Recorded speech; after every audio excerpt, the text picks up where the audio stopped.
On our final day of the expedition, we went exploring Ulva Island, which is a fully pest-free island located off the coast of Stewart Island. Here I got to witness one of the coolest animals I have seen in the wild.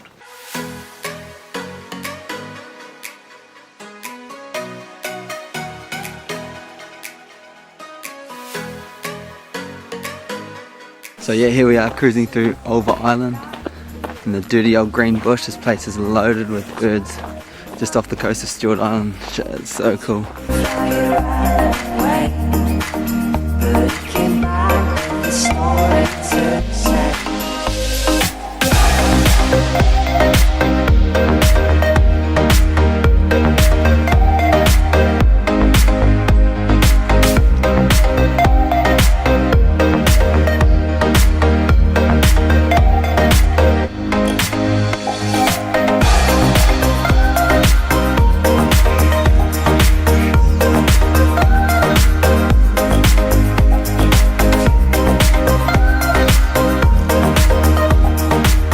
Cruising along and then came across this kiwi.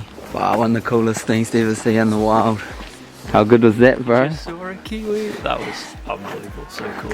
Hopefully we start getting more places in New Zealand like this. This is such a cool spot. It'd be so cool to be able to go hunting again and just be able to hear so many birds and see so many birds. The sky wasn't big enough for that.